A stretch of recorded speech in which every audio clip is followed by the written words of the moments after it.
All right, so what is it? You know, we've been asked for a quick definition of it. And really, it's all about transforming our transportation system to the future. It's to use GPS. It's to move away from a radar system. It's to try and move into the current technology that's available for cars. I think right now there are more cars with GPS systems in there for directions than there are in airplanes for navigation. So we'd like to change that. We'd like to make sure that we can move away from a radar system to a GPS-based system. And it's also about new procedures that go along with that. We no longer have to fly the tracks that we have for the VFR and the jet routes, the Victor Airways, to try and go from point to point and get as many direct twos as we can. Okay, so why do we need it? So, although I'm focusing on general aviation, I'd like you to also think of yourself as a passenger in the air transportation system when you're flying somewhere. Also, when you're ordering things that you want them shipped through the cargo carriers. And in addition to that, maybe you have a job in air transportation that this all might affect the way you do your business every day.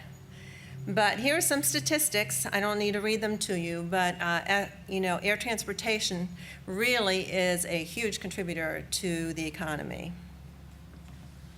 Okay, there are four general areas of NextGen. It's the economic impact that I just talked about. And again, it's all about safety. Safety is our #1 mission for FAA, for air transportation. I saw you had a speaker from the NTSB, definitely there. I mean, so safety always comes first, and there will be no change in our air transportation system unless we have proven it to be very safe. We're also very concerned about our environment, and that's the sustainability. We need to have fewer emissions, less noise, and hopefully by using some of the new technology and new procedures, we're able to do that. And also flexibility. The flexibility will give us access. It'll give us access in bad weather. It'll reduce delays. So the flexibility is the fourth of our pillars. So the economic impact. So NextGen capabilities are going to provide 23 billion cumulative benefits through 2018. Now we're investing a couple billion to get there. So we want to make sure that the benefits we get far outweigh the initial investments that we put in there. So we want to make a system that is way more efficient.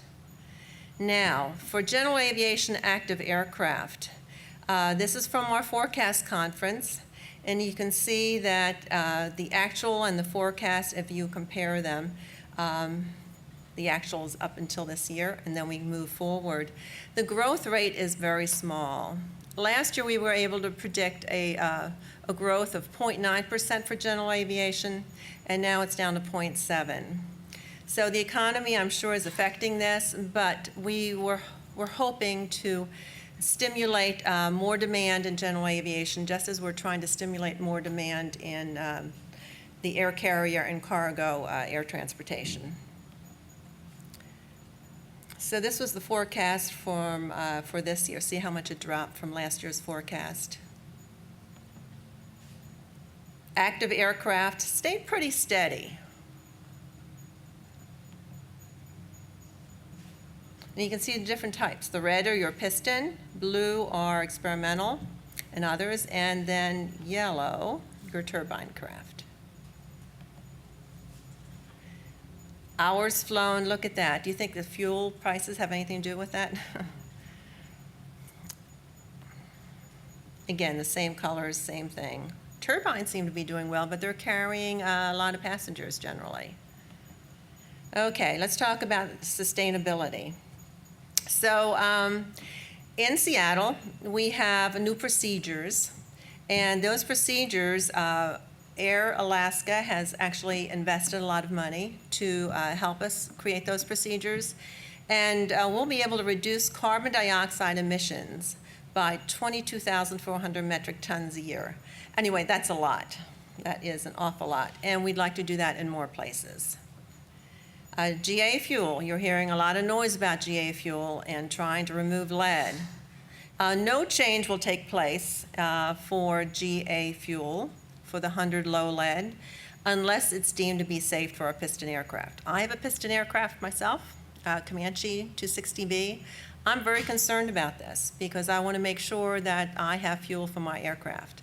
And the decisions for the fuel tanks that are at your GA airports, you usually have two tanks. One is for jet fuel and the other one is for 100 low lead. Now, some of the GA aircraft can run on gasoline, but the majority of hours that are flown are with piston aircraft. So, so this is a concern, but we have folks at the FAA at our technical center working on a solution. And there are other private industry folks also working on a solution. So when we get there and we have lead-free fuel, there will be a solution for us piston aircraft owners. Flexibility, flight delays. Anybody here never been delayed on a flight? No hands went up.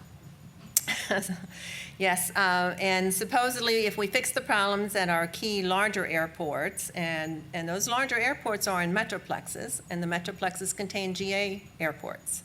So when you reduce those delays there and the GA aircraft are able to fly in without being delayed, we know we will have achieved something fantastic.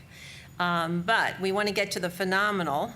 And the phenomenal is that we have an increased demand, we have more aircraft, and we're still not delayed. That's the ultimate goal here.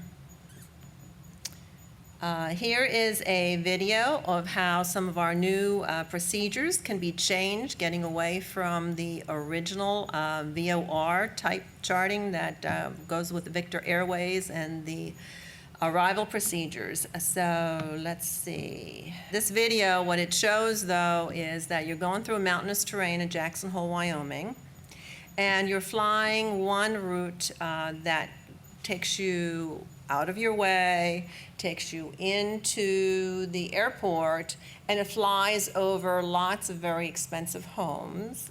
They would rather us not fly there, especially since Wyoming has so much land where, if you flew over the land where the houses are not, then there would be less noise. Now, we do not, FAA does not design procedures right now to move noise. But we do it to improve flexibility and efficiency. And so the routing here takes you a totally different route from what was originally planned, and it allows people to do tighter turns because you're using something called Required Navigation Performance, RNAV, and you're able to get into the airport. Okay, safety. This whole forum is about safety. FAA is about safety. Air transportation is about safety. With satellite surveillance, we will be able to provide faster updates and we'll have greater precision. And I'll talk about what technology allows us to do that. And it probably won't be the first time you've heard some of that. Now, this is an interesting approach. Does anybody know where this is? It's in Alaska. How would you like to be flying in this when you've got marginal or IMC conditions? Be a little tricky. And we've all been watching those Air Alaska shows on TV. I find them to be very exciting to think that how, with the number one means of transportation being air transportation in Alaska, how they're able to reach those remote areas and fly into things like that. But with Required Navigation Performance, RNAV, and with something called Automatic Dependent Surveillance Broadcast, ADSB, you're able to fly these in marginal conditions and some in IMC. Okay, so let's talk about how's this going to affect us, a GA pilot. Are we all pilots here? Yes, any? Okay. How many own your own aircraft? Okay, about more than half of you. Okay, so that you know that in 2020 we'll be required to have ADSB ADSB out, the version where we send a signal out That'll be mandated if we fly in controlled airspace. So wherever a transponder is required today, that's where ADS-B out will be required. We'll also talk a little bit about GPS RNAV. Now, I remember my little airport in Annapolis, Maryland, I had to wait for a VFR day to fly out. Now, there could be just a little storm cell right around Annapolis and, Cavu weather everywhere else, but I couldn't leave. Nor could I fly in if I were outside trying to get in. And we got something called a GPS approach to one end of the runway. And we were thrilled because we could get in there now with ceilings of about 600 feet. But with WAS LPV, we'll be able to, we don't have it in Annapolis yet, but you'll be able to get in there at 200-foot ceilings, and that is pretty incredible.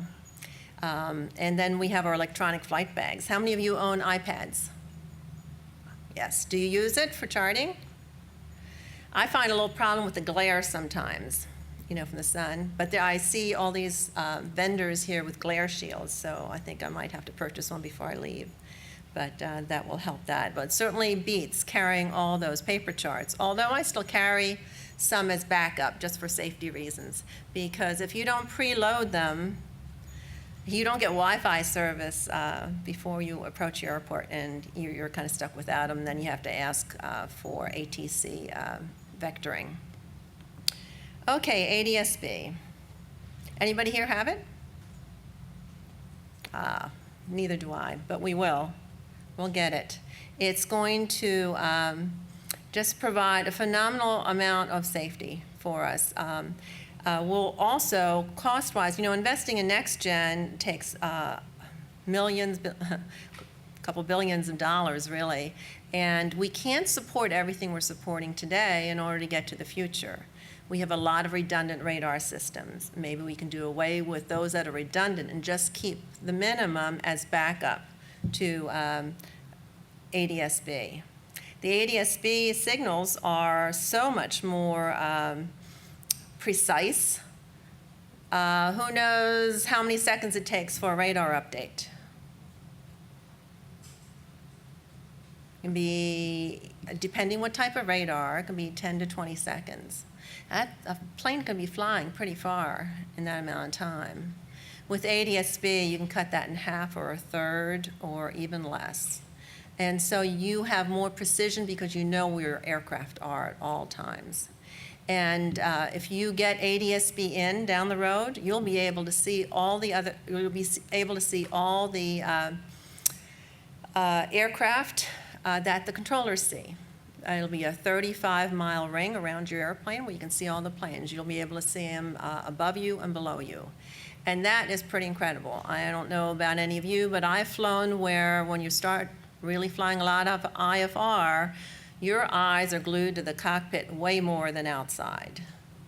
And when you're in an area like I am around Washington, D.C., and you have VFR, IFR, a real mix, and you have special flight areas, and you have gates by which you have to exit and enter into the controlled airspace. There are planes flying back and forth, and boy, keeping your head down is just a very dangerous thing. And one day I was looking down and looked up, and oh my gosh, there was a plane coming at me.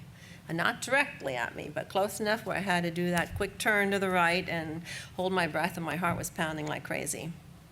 But it's pretty scary. Now with ADS-B, if they have an ADS-B out signal, you'll be able to see them, and that's, in your cockpit. You don't have to look out the window, although it's still, recommended. But, so you see it in both places, and that makes things so much safer. These are all the ADS-B ground stations that we have. So you can see in some mountainous areas in the West where you can actually really benefit from ADS-B, we aren't quite there yet. But some of the states there are actually paying for their own ADS-B ground stations, because if you're in a non-radar area, the ADS-B will give you much more information. What if you went down somewhere in the mountains? Wouldn't you like for someone to see where you were before you went down, and with the ADS-B, they'll be able to see you. ADS-B has been in Alaska for years. That's where we tested it, and they use that all the time. Now here's the rule compliance. So it's Class A, B, and C airspace, Class E airspace. Oops, let me go back. I think it's important for you all to see that. There we go. So you can see for Class E where you'll need to use it. It's pretty much everywhere where a transponder is required today. And the components. Okay. Now, if you get WAS first, you'll already have the antenna and you'll have the upgraded wiring to be able to do that, so the cost will be a lot less. How many of you have WAS? Got 2. I'm almost there. I fly back and forth from Annapolis to the western part of the state, where we have an airport on top of the mountain, and it is just now getting its WAS approach. So now I can see the benefit of WAS. I fly there every other weekend at least. And so now I'll be able to fly in there at the 200-foot minimum, which is just fantastic. What I usually have to do is fly there, can't see the runway, can't get any of the other signals that you need in order to land.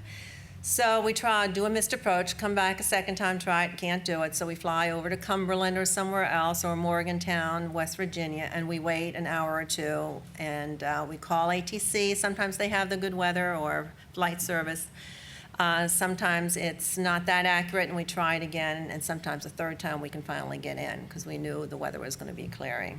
But with WAS, we'll be able to get in there the first time. Because if it's under 200 feet, it's probably so bad that we wouldn't be flying in it anyway. So GPS-based navigation is what I talked about earlier. We had nothing at a lot of GA airports, and then we got GPS approaches. And then they switched to RNAV approaches, required navigation performance. And the RNAV approaches are the same as the GPS, and they give you a lot of precision. And you can see some of the routing now is GPS-based.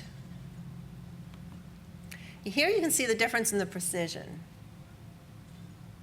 Now, if you were in a busy metroplex area and you were flying to your local GA airport, and these were approaches and departures from the hub, in the picture on the left, I'd get a little worried about someone not being that precise and being too close to me. And the controllers worry about that, so they generally don't let you in, or they hold you, or you have to wait until you're able to get in safely. But with RNAV now, look at how precise those flight tracks are. We can decouple or deconflict traffic between airports so much better. Now, the WAS LPV procedures this is what it looks like for those of us who don't have it. A few of you do. Okay. Now, there are 2,772 WAS LPVs in the U.S., and why is that number so important? It's important because it's 3 times the number of ILSs. So here, I hear a lot of times, well, NextGen investment is not about GA, it's about the air carriers. The investment for WAS LPVs is all about GA. And now we have 3 times as many approaches. And what's beautiful about the WAS, once you have it at an airport, as long as it's cleared for obstruction, you can do it at multiple runway ends. Electronic charts, iPads. Yes, that's my flight bag with all the charts. Actually, the bag is full of them too. I took this picture right before I flew down to the Bahamas this winter. And I also took my iPad. And that's when I learned that you can't upload much when you're in the air. You have to do it while you're on the ground before you leave, or somewhere where you have Wi-Fi service. And I know air carriers have Wi-Fi service, but I don't see GA quite having Wi-Fi service just yet. But anything's possible with all the satellite signals. So, other tablet apps.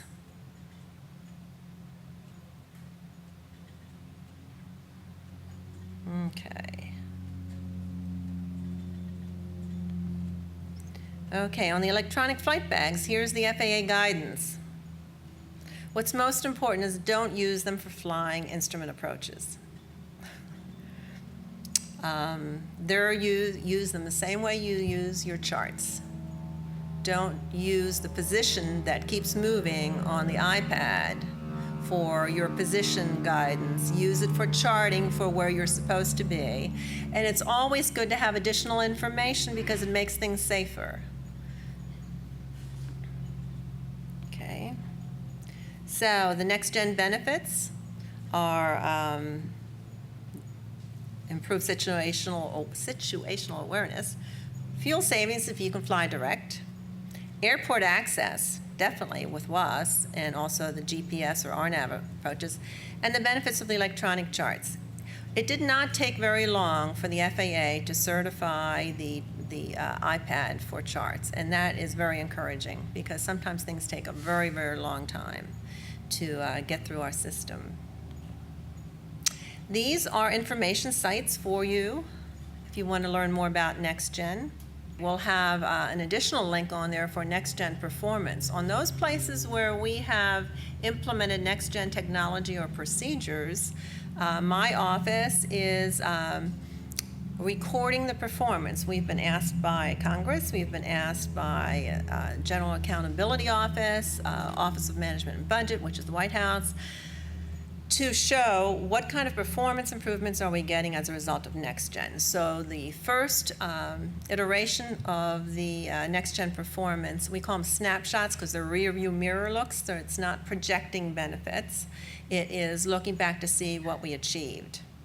And with that, if we see some areas where we didn't achieve anything, we need to ask ourselves why. Why are pilots not flying them? Why our controller is not granting them if they were requested, the approaches and departures. What's interesting, look at the picture on the left. You see that straight line down, coming down to the airport or to the runway. What's interesting there, we do something called optimized profile descents. They're also called continuous descent arrivals and tailored approaches, tailored arrivals. We have lots of names for this, but the goal is to use RNAV and to fly, and actually the old fan systems and the air carriers can do this. That's why we have some different names depending on the technology used. But the goal is to fly at idle almost from your high en route altitude down through terminal airspace to the runway. Now, granted, we can't do that because of the busy traffic in a lot of places, but we can take out level off. So now when you're in your air carriers, you know, flying to and from Sun and Fun if you didn't fly your own planes, just be aware of the noise, how many times the plane coming down has to level off. Every time they level off, they burn so much more fuel and create more noise because they have to rev up that engine. So the goal would be to just have one continuous descent down.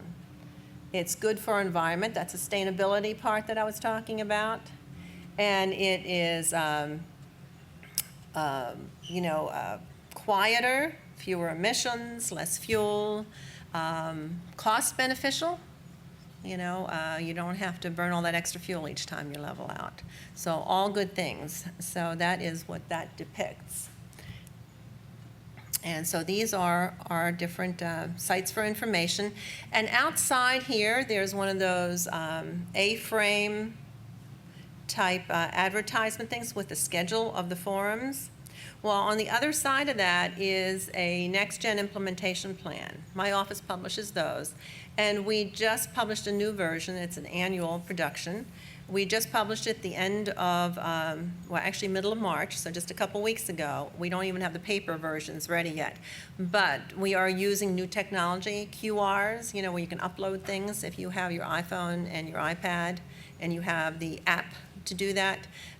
There's a whole report on what NextGen is implementing and when and what we've already accomplished.